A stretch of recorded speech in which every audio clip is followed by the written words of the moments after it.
And then exchanging gifts, guys, this is ano no, exchanging efforts, exchanging gifts, kung gusto niyo maging successful. Kumbaga, nasa Diyos ang awa, nasa tao ang gawa, mga kapiksi, no? Kailangan mag-trade, di ba? Kung gusto niyo tulungan kayo ni universe or tulungan kayo ni God, make sure na tinutulungan niyo rin yung sarili niyo, nag-effort kayo, pinapakita nyo na deserve nyo, no? Deserve nyo to get what you want and what you desire, mga kapiksi.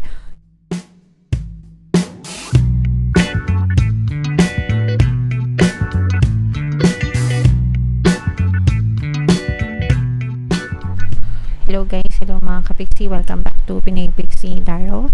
Ang pamagat ng episode natin for tonight is OOTM, Oracle of the Month, para ngayong March, para sa Virgo, Sun, Moon, Rising, Sign, and Venus. Meron tayong tatlong set ng decks dito guys. Ito yung para sa spiritual messages nyo, ito yung para sa life messages, and then ito naman yung para sa love life, mga kapiksi. Combination ng positive and negative guys, pwedeng mag-resonate, pwedeng hindi. Comment down below guys if feeling nyo naka-resonate kayo sa messages para sa inyo. So unahin natin tong spiritual message, mga kapiksi. Okay, so we have I am a spirit. Yan, close up natin. I am a spirit having a human experience and I'm here to get closer to love. So lahat tayo guys, now we are spiritual beings in a human form, mga kapiksi. Okay, and sometimes sometimes yung iba sa atin mas malakas yung spiritual senses natin, mga kapiksi, kaya may mga nararamdaman tayo, may mga nakikita tayo, may mga naririnig tayo, may mga naamoy tayo, mga clear senses natin, mga kapiksi, kahit na ang tawag doon sometimes ng iba is paranormal, no? Kasi parang hindi siya normal na human experience, mga kapiksi. And like I said, no, ang explanation nga doon is because sometimes mataas yung mga spiritual senses natin, mga kapiksi, but it doesn't mean that there's something wrong with you, alright? And ito, na-experience natin to, sabi nga dito, I'm here to get closer to love, mga kapiksi, para matuto tayong magmahal, para matuto tayo ng mga human experiences, no? Yung mga experiences natin bilang tao, di ba? Connecting with our families, connecting with our friends, helping one another, getting through tough journeys, di ba? Pagka may mga pagsubok na na-experience tayo, and then love prevails, yung mga ganyan-ganyan chenes sa buhay, okay?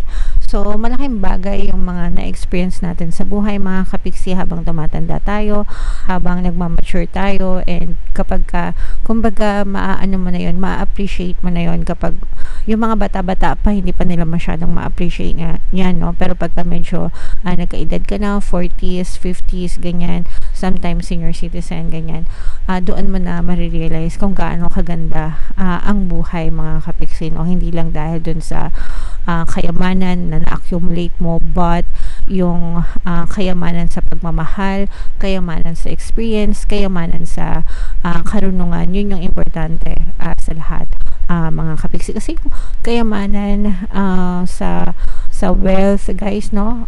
Yes, hindi naman natin siya madadala nga sa hukay, ika nga, pero pwede naman natin silang iiwan, di ba, sa mga taong mahal natin sa buhay. So I hope you get what I mean. Pero ang importante is yung experience mo, yung journey mo sa buong buhay mo, mga kapiksi. That's what matters the most, okay? Alright, so comment down below guys if feeling nyo naka-resonate kayo dyan sa message na yan. And then yung next message, pasensya na kayo guys kapag minsan medyo sumasabit yung boses ko, minsan kasi namamaos na rin ako. So, ito yung next message guys. We have exchanging gifts. Habang sinashuffle ko to pala guys, or bago natin ito basahin, panoorin nyo muna yung video natin regarding sa ating paano mag-manifest ng abundance video course. Kapiksi, sawa ka na ba sa mga struggles at hirap sa buhay mo? Masipag ka ba at masikap sa buhay ngunit hindi ka pa rin umaasenso?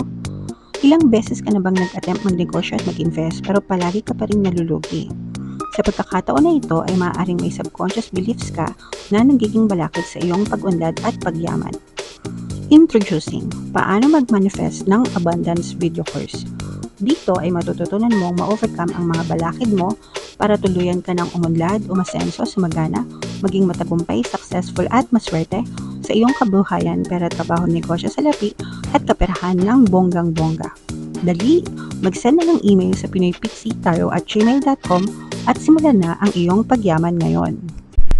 Alright, so sama-sama tayong magpayaman mga kapiksi ngayon 2024. Mag-avail na kayo ng course guys kasi sobrang ganda talaga niyan. And good news guys, no? Until February 29 hanggang katapusan ng February mga kapiksi, magbibigay ako ng 200 pesos na discount sa lahat na mag-avail ng course. Kaya mag-avail na kayo guys, sobrang ganda talaga niyan. Alright?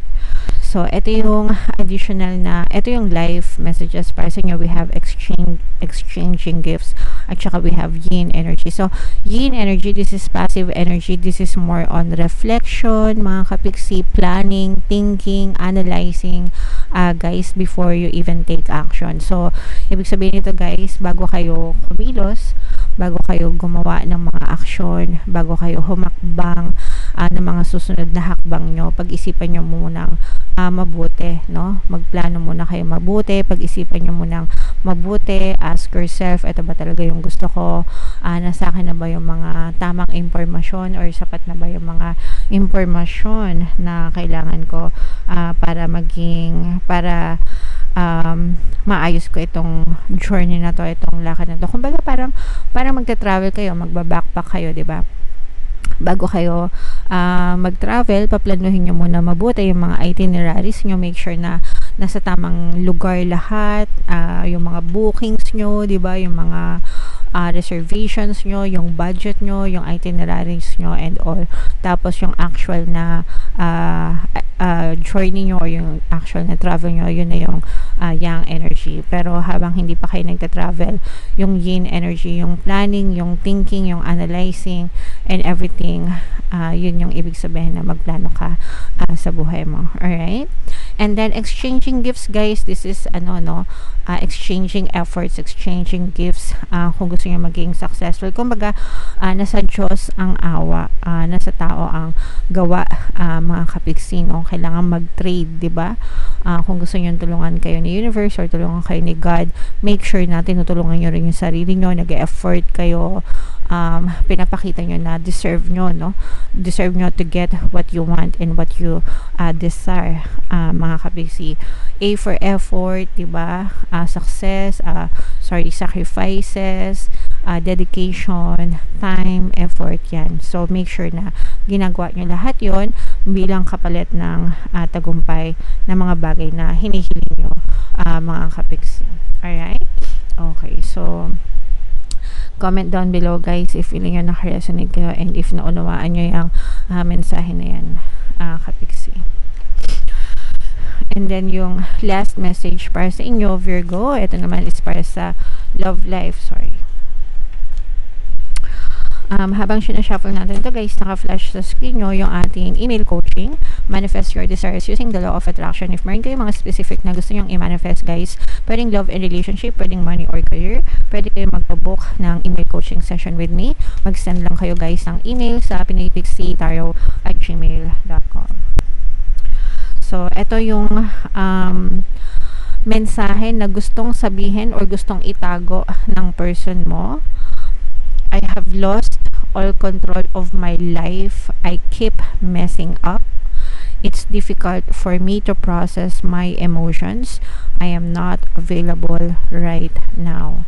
So, pwedeng ginosted ka nitong person mo, no? Kasi sabi niya, I'm not available. Pwedeng ginosted ka niya. Pwedeng no contact.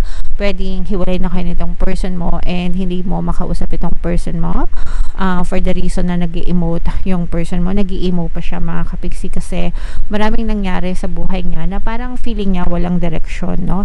Na parang kahit anong gawin niya, sabi niya, I keep messing up, no? Ibig sabihin parang hindi pabor sa kanya yung resulta na nakikita niya, walang kaayusan, sa buhay, no?